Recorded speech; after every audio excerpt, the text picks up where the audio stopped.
What's happening, ladies and germs? This is the PackerMan, and welcome to today's edition of All Elite Review, where today we're going to be reviewing the 30 Years of Jericho episode of Dynamite. It took place on October the 7th, 2020. I'm a little bit tired and just want to get this over with, so let's get it going. The first match was an FTW title match between the champion Brian Cage and Big Will Hobbs. Big man match, and they actually put on a pretty hard-hitting match in some cases. Both guys collide in the center of the ring. Cage hits the rarely seen electric chair drop, the sit-out version, for a 2 count. Cage hits a standing fall-away slam, which is pretty impressive considering how big Will Hobbs is, and then hits a standing moonsault, which shows his agility, especially for a man his size. Only got a 2 count. Hobbs hit a back suplex, a flying shoulder block, a power slam, and a sky high for a 2 count. Cage hits a nice pump handle driver, again showcasing his power, and then hits the F5 for a close 2 count. Both trade German suplexes and lariats. Hobbs hits his spine buster, which has been his finisher on Dark. Only gets a 2 count, but Cage dodges the frog splash and hits the drill claw for the 3 count and the victory. I gave this match 3.25 stars out of 5. After the match, Taz offers Hobbs the chance to join Team Taz when Darby Allin comes out and chases them all off with his skateboard. And then we have a promo with Lance Archer warning Moxley about their upcoming battle, and of course referencing their NJPW Texas Street Fight match that they had for the IWGP United States title. And during this entire show, there was a lot of celebrities that were giving props to Jericho on a long-ass career, considering that this is his 30th year in professional wrestling, which is just crazy to think about. The second match was the Brush for Greatness AEW Tag Team Championship match, with the Hybrid 2 getting an opportunity against FTR. And let me tell you something, the Hybrid 2 really brought it in this match. Evans hits a couple Frankensteiners on Dax, hit one for a 2 count. Angelico tries to go for like a flying crossbody, but Evans hits a somersault plancha, although it looked like he tweaked his knee a little bit. So as a result, Dax hit a avalanche dragon screw on Evans, so FTR starts working on Evans's injured leg. Angelico gets the hot tag eventually and hits a nice Marihara counter on Cash, where Cash tried to go for a boot, but Angelico twists him in the air. It's a counter that's actually on WrestleMania 2000, one of the boot counters, which is pretty cool. And Angelico gets an inverted STF on Dax and does the same with Cash. TH2 hits a back suplex double stomp combo on Cash for a 2 count. Then FTR hits a German suplex dragon suplex clutch pin on Evans for a 2 count. Evans hits a Phoenix leg drop, which I think he was trying to go for like a Phoenix splash, but under rotated. And it looked more like a leg drop, and then hits a moonsault on Dax for a 2 count. Evans with his backslide bridge, which has gotten a lot of victories for him, on Dax, but only gets a 2 count. Dax hits the Pearl River plunge on Evans for a 2 count, but FTR hits their superplex flying splash combo on Evans and gets the 3 count and the victory. This match gets a 3.5 out of 5 stars from me. Damn good match. Afterwards, the Young Bucks super kicked the cameraman, who were kind of following them backstage. Then the Titantron changes to both members of FTR wearing wiener costumes. Of course, it's best friends who called them weenies a couple weeks ago when they bitched out. So they come out with FTR weenie shirts and tells FTR that they talked to Tony Khan backstage, and that next week on the anniversary show, it'll be a regular tag team match between the Best Friends and FTR for the World Tag Team Championship. So that should be pretty interesting. The next match was probably the match of the night for sure. The AEW TNT Championship match between Brody Lee and number 4 Cody, and it was a dog collar match, and my goodness, it was brutal. Greg the Hammer Valentine was in attendance for this match because he was a part of what many consider to be the most famous dog collar match in history in 1983 between himself and the late Roddy Piper. So he was in attendance, and JR made several references to that match with Greg the Hammer Valentine. And this match was brutal. It was totally brutal. Started things off with Cody blasting John Silver with the chain, which busted him open. And then Cody drop kicks Silver while he's sitting on a chair on the outside. So yeah, that hurt. Brody hits a nice DDT on Cody onto the chain, which busts Cody open. Cody hits a chain-assisted Russian leg sweep and a tope suicida. They were battling on the apron because Brody had actually pulled the timekeeper's table out and had set it next to the ring. And they were battling on the apron. Then Cody pulls on the chain, which pulls Brody off the apron, and he transitions it into a cutter, which admittedly looked really cool. Then Cody hits a nice disaster kick, and then in the picture-in-picture came one of the most surprising moves I've ever seen Cody do. And I don't know how the hell he pulled this off, but considering how big Brody Lee is, but Cody hits a package pile driver through the fucking table. Yes, you heard me correctly. Cody hit a package pile driver. Like, how the fuck was he able to pick Brody Lee up in a package pile driver? And not only that, just drive him straight through the table. I mean, holy shit. I literally went, oh, fuck. Like, that was brutal. And it ends up busting Brody Lee open. Cody only gets a 2 count, though. Brody counters with a black hole slam for a 2 count. Alex Reynolds tries to come out and interfere, but Arn hits a spine buster on him. Cody hits a nice moonsault for a 2 count. Brody hits the super kick, but Cody transitions into a crossroads, but only gets a 1 count. Brody hits a nice power bomb onto the chain, only gets a 2 count. Gets a superplex and a dragon suplex. Goes for the discus lariat, which I guess he calls the final cut now. But Cody ducks it and hits a final reckoning. And then he wraps the chain a couple of times around Brody Lee's head and hits a chain-wrapped crossroads and gets the 3 count and the victory. So your winner and new TNT champion for the 2nd time is the American Nightmare, Cody Rhodes. So he is the first wrestler to repeat as a champion. This time in this case it's the TNT championship.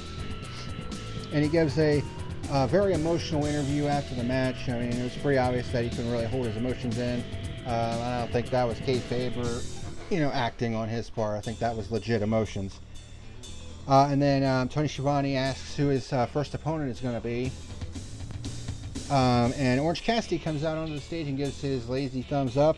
And Cody responds in kind. So we're going to see the TNT Championship on the line with Cody Rhodes defending against Orange Cassidy. In fact, on the anniversary show, all 4 of the AEW titles will be on the line with the TNT title match. Of course, I just mentioned Cody versus Orange. You had the women's title on the line with Hikaru Shida defending against the number 2 ranked women's wrestler Big Swole, who we're going to talk about here in a minute. The tag team titles, of course, are going to be on the line with FTR defending against the number 1 ranked Best Friends. And then you have the AEW World title match between Jon Moxley and the number 1 ranked Lance Archer. Of course, won his opportunity at the World title, virtue of his victory in the Casino Battle Royal at All Out.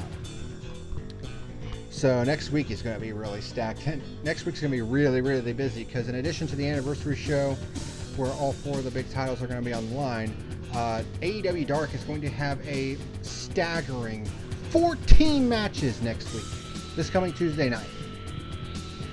14 matches, in addition to the ones on Dynamite. So, holy shit, dude. Next week, this coming week on AEW programming is just going to be just crazy. 14 matches on Dark, then you have all those championship matches on Dynamite. It's going to be a crazy week. But of course, it's the anniversary week, so, The next match was a singles match, the prerequisite women's match, the lone one that's usually on here.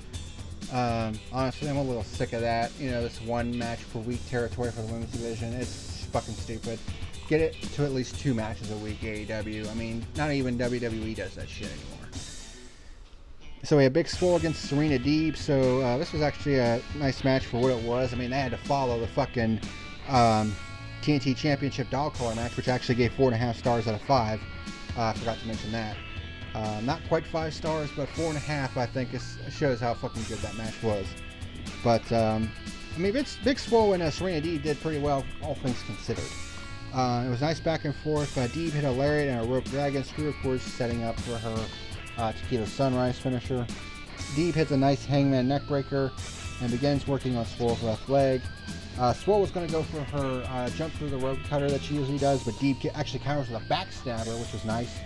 But Swole hits a nice 3-hit combo, complete with a dirty dancing, rolling elbow for the 3 count and the victory. And I give that 3 stars out of 5. That was pretty good.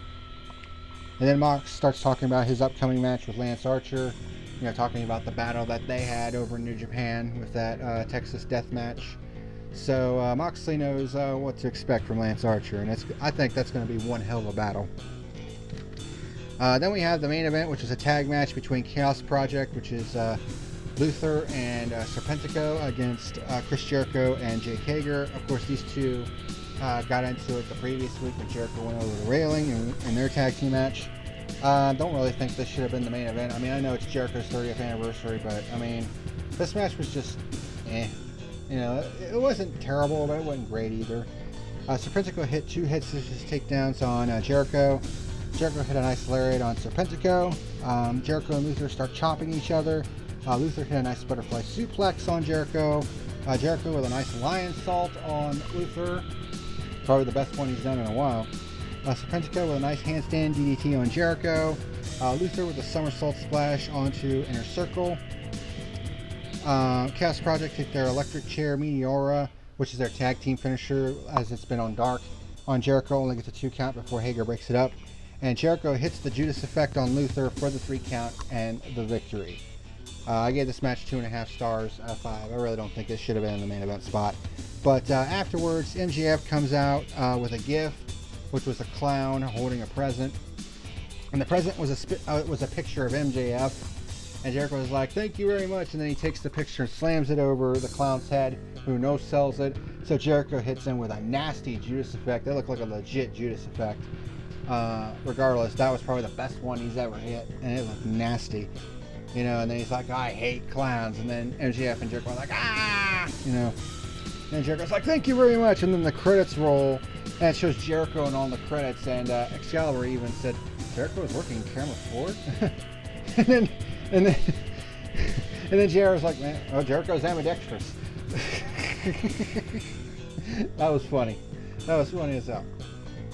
But yeah, this was a pretty solid episode of Dynamite overall. The 30 years of Jericho. Of course, 3 championship matches to start the show.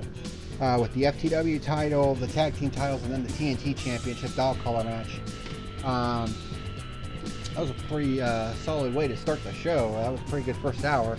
Kind of drooped down a little bit in the second hour, but it is what it is. But that was a hell of a show, to say the least overall, I would say.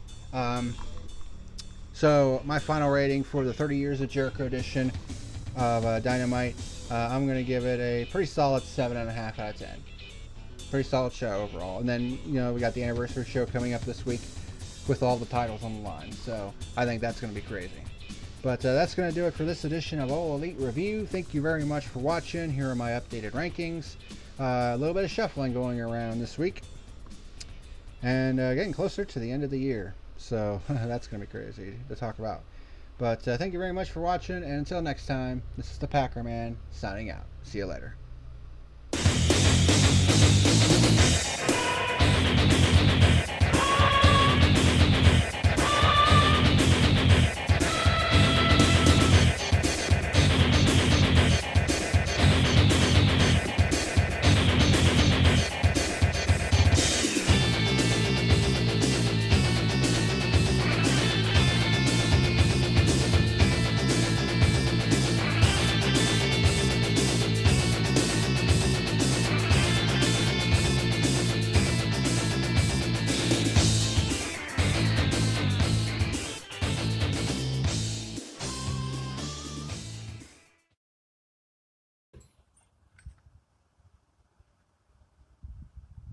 You better like and subscribe or face the consequences.